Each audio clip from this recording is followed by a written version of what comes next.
저는 나름대로 괜찮은 머리를 가지고 태어났습니다. 그렇지만 공부를 열심히 하진 않았습니다. 공부를 열심히 하지 않아도 될 때까지 살아보니까 저는 공부 안 한 고등학생이 되어 있었습니다. 1학년 담임 선생님께서는 공부해라는 말을 입에 달고 사셨고 좋은 대학을 가지 못하면 인생이 망할 것처럼 말씀하셨습니다. 좋은 대학에 가야겠다는 생각이 들었고 공부를 시작했습니다. 얼마 지나지 않아 정시로 대학을 가는 것으로 제 입시는 결정되었습니다. 이건 제가 선택한 게 아니고 제가 정시에게 선택당한 것으로 볼 수 있습니다. 그 이유는 제가 하기 싫은 공부는 도저히 못하는 성격이어서 좋아하는 과목은 1, 2등급 나오는데 마음에 안 드는 과목은 5등급, 6등급, 7등급 이렇게 나오더라고요. 그런 성적으로도 갈 수 있는 대학은 충분히 있겠지만 제가 눈이 높아서 못 가겠다는 생각을 했습니다. 남자는 정시다 라는 말도 안 되는 소리를 하면서 저는 정시에게 선택당했습니다. 저는 고등학교 3학년이 되었습니다. 그 당시에는 정말 열심히 수능 준비를 했다고 생각했습니다. 수업 시간에 자지 않고 수업을 듣든 다른 공부를 하든 깨어 있었고 쉬는 시간에도 문제 풀고 야자도 안 째고 공부했습니다. 하지만 모의고사 성적은 제가 원하는 대학을 갈 만큼 나온 적이 없습니다. 그렇지만 좋은 대학을 갈 수 있으리라는 막연한 기대를 했습니다. 이런 생각을 왜 했는지 지금에서야 생각해보면 두 가지 이유가 있는 것 같습니다. 먼저 저는 수업 시간에 안 자고 쉬는 시간에 안 쉬고 야자 안 짠 것으로 노력을 충분히 들였다고 생각했습니다. 이 상태를 수능 직전까지 유지한다면 노력은 배신하지 않을 테니 수능을 잘 볼 것이라 생각했습니다. 두 번째로 제가 공부를 잘한다고 착각했습니다. 모의고사 성적으로 원하는 대학을 갈 수 없다는 걸 그 당시에는 깊게 생각하지 않았습니다. 평범한 일반고 반 친구들 대부분은 수시를 준비했고 그렇기에 그 친구들의 모의고사 성적은 저보다 낮았습니다. 이는 제가 공부를 잘한다고 착각하게 만들었고 성적표로 받은 이상한 점수들이 이상하지 않다고 착각하게 만들었습니다.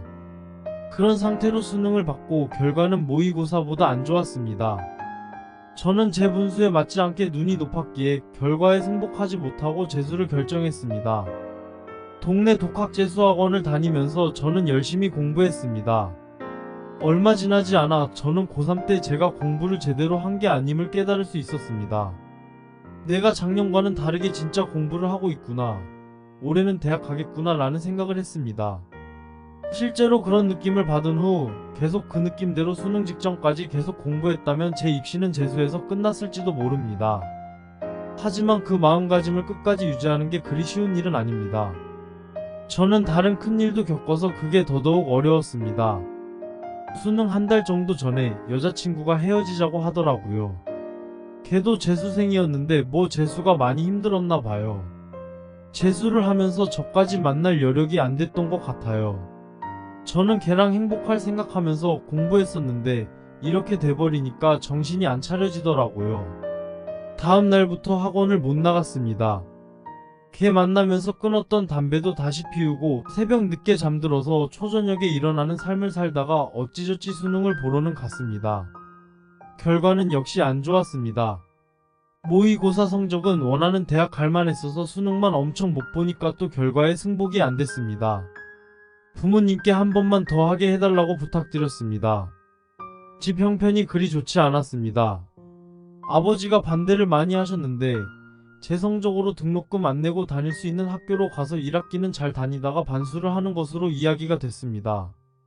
그래서 망한 저도 수석으로 받아주는 대학에 입학했습니다.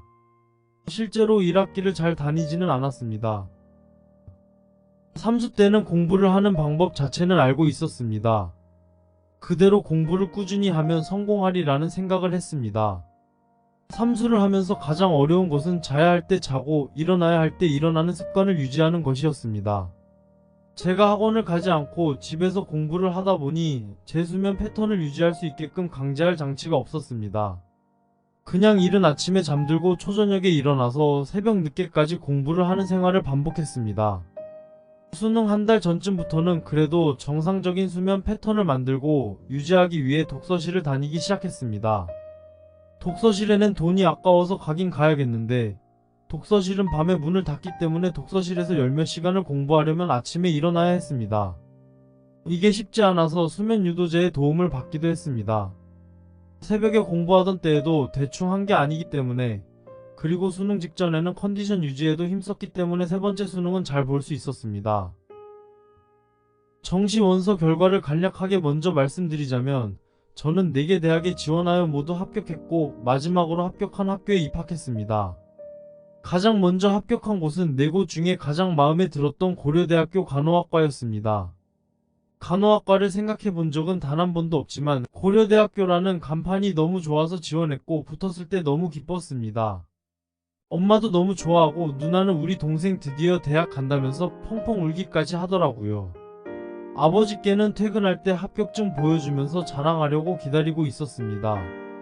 아버지가 퇴근할 때 보여줬는데 반응이 시큰둥했습니다. 그래. 하고 그냥 말았습니다. 뭐 회사에서 안 좋은 일이 있었나 하고 아버지랑 둘이 술 마시러 나갔습니다. 아버지가 술을 좀 드시더니 고려대 간호학과 갈 거면 농대나 보건대나 철학과나 이런 데 가지 그러냐면서 비아냥 대시는 겁니다. 뭐 저는 고려대 간호학과든 농대든 보건대든 철학과든 감사히 갈 건데 아들이 삼수까지 해서 가고 싶은 대학 붙었는데 저런 말을 해야 되나 싶었습니다. 너무 화가 나서 그냥 그 자리에서 혼자 나와서 집에 먼저 갔습니다. 그리고 아버지랑 며칠 동안 아무 말도 안 했습니다. 같이 밥도 안 먹었습니다. 그러다가 슬슬 다른 대학들도 합격 발표가 나기 시작했습니다. 성균관대학교 공대에 추가 합격되었습니다. 뭐 저는 고려대학교 간호학과에 가장 가고 싶었기 때문에 등록하지 않기로 했습니다.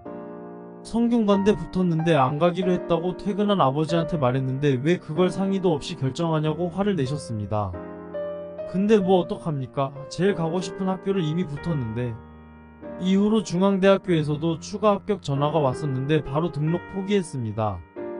아직 안 붙은 군에는 뭐 모르겠고 저는 즐겁게 고려대학교 입학날을 기다렸습니다. 그랬는데 고려대학교 등록금 고지서를 보니까 마음이 안 좋았습니다. 저는 서울에 연고도 없고 집이 잘 사는 것도 아니었는데 이렇게 큰 등록금이 감당되나 싶었습니다. 제일 중요한 건 결국 등록금을 당장 낼 사람은 아버지인데 아버지 돈으로 아버지가 안 좋아하는 곳을 가는 게 맞나 싶은 생각이 들었습니다. 하지만 아버지가 나름 좋아하는 성균관대 공대는 이미 등록을 포기해버렸습니다. 결국 남은 선택지는 3개였습니다. 디지스트 붙으면 거기로 가기, 디지스트 떨어지면 고려대학교 가기, 그리고 사수하기였는데 사실 사수는 할 생각이 없었고 디지스트 합격을 일단 기다려보기로 했습니다. 결국 붙었고 아버지에게 바로 연락해서 얘기했습니다. 집이랑 가깝고 등록금 안 들고 간호학과보다는 적성에 맞을 테니 아버지가 반대하는 고려대 간호학과 안 가고 디지스트 가보겠다고 말씀드렸더니 좋아하시더군요. 그래서 결국 디지스트로 가게 되었습니다. 아직 재학 중입니다. 서울대학교 이공계열 대학에 가려면 수능 과학에서 2과목을 선택해야 했습니다. 저는 성적은 안 되지만 서울대학교가 너무 가고 싶었습니다. 재수 시작할 때 물리2를 건드려 보았습니다. 계속하면 안 될 것 같았습니다. 삼수 시작할 때 물리2를 다시 건드렸는데 또한 될 것 같았습니다. 재수 3수 수능에서 2과목을 결국 응시하지 않았는데 이상한 미련이 남았습니다. 수능에서 물리2를 응시를 해보고는 싶다는 생각을 했습니다. 그렇게 4번째 수능을 보기로 했습니다. 나머지 과목들은 공부를 안 했고 물리2도 개념 공부랑 기출문제 조금 푸는 정도에 그쳤습니다. 서울대 갈 성적 되면 가고 아님 말고 라는 말도 안 되게 건방진 생각을 했습니다. 결과는 당연히 서울대에 미치지 못했습니다. 그 이후로 디지스트를 계속 다녔는데 수능을 한 번 더 제대로 준비하고 싶다는 생각을 또 하게 되었습니다. 과학기술원은 연구자의 길을 걸을 사람들이 많이 가는 학교인데 저는 학부 전공도 제대로 따라가지 못했습니다. 그렇게 되면 아무것도 안 되는 거 아닌가 싶었습니다. 디지스트 내에서 과를 바꿔야 되나 하는 고민도 있었지만 저랑 맞을 것 같은 전공도 사실 없었습니다. 어떤 전공을 선택하든 내 적성에 맞는 게 없다면 그냥 돈만 보고 전공을 선택하는 게 맞지 않을까 하는 생각이 들어서 한의대로 가고 싶어졌습니다. 그렇게 5번째 수능을 준비하다가 집에서 모두가 너무 심하게 반대해서 접었습니다. 저의 대학 입시 이야기는 여기서 끝입니다. 지금은 아버지랑 사이가 매우 좋다는 말씀 먼저 살짝 드리겠습니다. 좋은 대학을 못 간다고 인생이 망하는 건 아닙니다. 좋은 대학을 간다고 좋은 인생이 보장되는 것도 아닙니다. 제가 고3 때 성적 맞춰서 대학 갔더라도 제 인생이 망했을 것 같지는 않습니다. 지금보다 행복하게 살고 있을 수도 있죠. 저는 뭐 좋은 대학 가기 위해 몇 년 투자한 것에 대해서 후회하지 않습니다. 수능 결과가 안 좋더라도 치열하게 공부했던 그 과정들이 언젠가는 반드시 나에게 좋게 돌아온다고 제가 좋아하는 한석원 선생님이 말씀하셨습니다. 24학년도 수능에서 원하는 결과를 얻지 못한 분들도 이 말씀을 생각하고 너무 낙심하지 않으셨으면 좋겠습니다.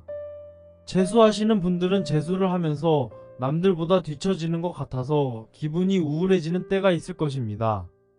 그런 생각을 하는 지금 이 순간이 남은 인생 중 가장 젊은 순간입니다.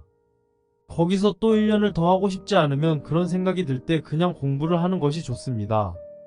뭔가를 하기에 늦은 나이는 없다고 저는 생각하려고 합니다. 긴 이야기 들어주셔서 감사합니다.